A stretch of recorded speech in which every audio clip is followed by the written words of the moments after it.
Keep On Loving You could not have been easy to write. You did that in when, 1981? Yeah, I wrote Keep On Loving You in 1980. It was released in 81. Yeah, that was kind of a difficult song. When I hear people tell me that they played it at their wedding, my initial thought is, dude, did you listen to the lyrics of the verses of this song? Are you sure you want this for your wedding? Because the verses are pretty dark, but I literally woke up in the middle of the night and I heard that little piano intro in my head, and kind of, the songwriting code is that when you feel inspiration, you act on it. You capture the idea when it's there, because if you think it's still going to be there in the morning, it probably won't be. And I mean, you can have an idea for a song, and if you don't record it right away, it can be lost in 5 minutes. It's inspiration is a strange thing, and I've learned to respect it. And when it happens, man, I jump on it. So it was about 4 in the morning, and I went in my studio and sat down at my little red Wurlitzer piano, which is actually on display at the Hard Rock in Vegas as we speak, and pounded out the verses for Keep On Loving You. The next day, I went into rehearsal. And the way our band works is the songwriter, whoever it is, whether any of us comes in with an idea and starts just kind of tinkering around with it at rehearsal, and the other guys, are, doing their thing. And if it's something that gets their attention, someone will pick up their instrument and start playing along. Well, it was a lonely afternoon for me at the piano with Keep On Loving You. It just sounded like some sappy piano song, and the band was like, well, no one responded, until finally Rich Rath grabbed a Les Paul guitar and plugged into this giant stack of Marshall amps and dialed in this gnarly, this kind of, this real, just rocking, like big sound. And my theory is that he was just trying to drown me out, but so I would finally stop playing this piano part. But as soon as I heard that, I jumped up from the piano. I'm like, dude, that's perfect. That's exactly what this song needs. And that was kind of the moment where, kind of what you were talking about earlier, where the ballad met the power. And it was at that moment that we kind of went, oh, we'll take this love song, this tender love song, or this emotional, thing that's a deep feeling for the writer, and put this giant band around it, and all of a sudden it took the song from what could have been a Barry Manilow type, middle of the road ballad into a rock song. And luckily for us, radio stations around the country were like, yeah, we'll play that. And that was really the first song that pop radio embraced REO Speedwagon with. And for us, it was a total accident. We kind of stumbled into it. Question, and Bruce, you can maybe kick off on this. Did you realize at the time that you were onto something this big? No way.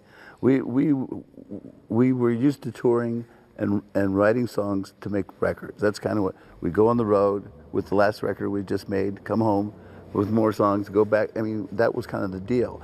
With High Infidelity, I don't know exactly. It seemed like we were onto something as far as writing songs that seemed a little better, but not that much better than what we'd already done. But then we went into this little studio in downtown Los Angeles, Crystal it was called, just to make demos. We had this batch of songs.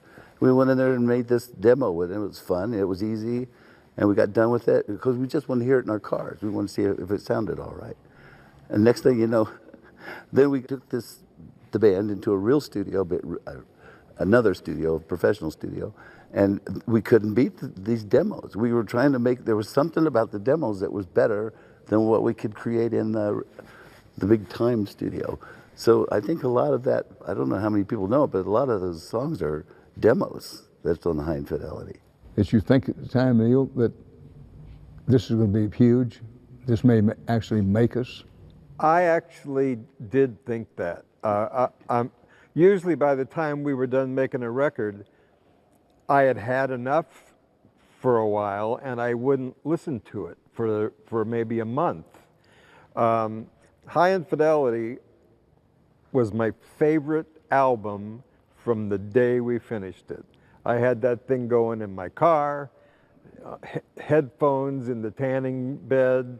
It was just immediately my favorite album, and that had never happened before. I will say the moment that it kind of clicked for me, we had finished the recording. The Epic released the first single, which was Keep on Loving You, and we immediately went on the road because we were broke. We had been in the studio for a few months, and we were playing a show in Baton Rouge, Louisiana. And our hotel shared a parking lot with the arena. And back in those days, we were good for maybe 3,000 tickets. Not bad, you know. We never had a hit. And so when we played an arena, they would put a curtain halfway across the arena. And So it didn't look so empty. so it didn't look so empty, exactly. And the promoter expected to sell about 3,000 tickets, so that's how many he printed up.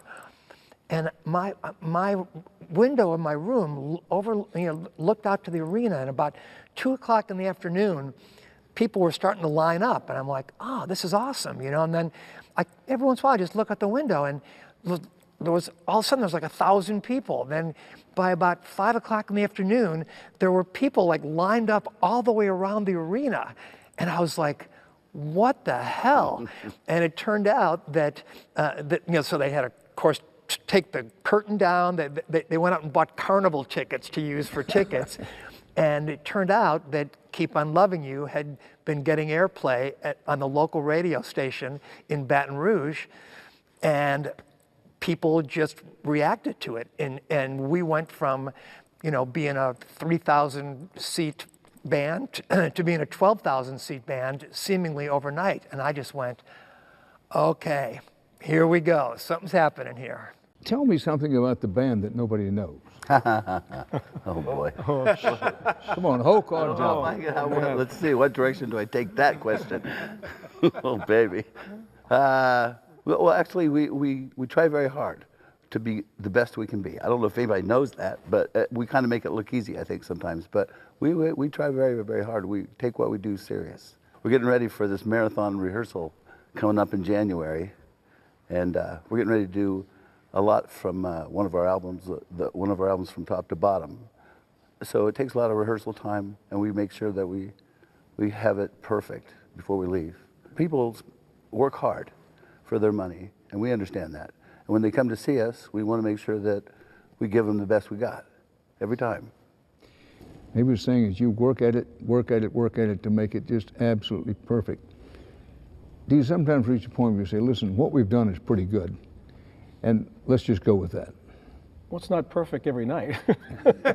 some nights. Oh, there's a bullet. Some of us less perfect than others, not to mention any names, but go ahead. But we try. We try to put on the best show we can every single night. And we love what we do, and we're a family here. Brian and I, almost 30 years in the band. We're the new guys. We're the new guys. And he says something, we're the new guys. So it's a good family, and we have fun what we do, and we want to put on a good show for the people every night. Well, Brian, we know it's very hard to hold bands together, any band, but the record shows it's particularly hard to hold a rock band together. Yes. What is it that has made the band able to sustain itself for this long? I mean, there have been changes in the band, but to stay with one band for 30 years, I can't say it's unheard of, but it's not all that normal. Well, a couple of things, and I hope I can say this on TV, but we all give a shit. We care. We stay in shape. We spend money on production. We practice our instruments. Luckily, we have a great catalog of songs to pick from, and it's a joy playing those songs every night when people, got their lighters up and all of that. But that having said, we all like each other. We genuinely like each other. Sure, there are arguments, there are fights. It's just like we're brothers, and brothers fight sometimes. But we all travel on the same bus. We ride in the same limos together when they're, or Uber cars, as the case may be, like the movies the other night. But it's so refreshing to be able to spend this much time with friends. It's a marriage. We're married to each other, really.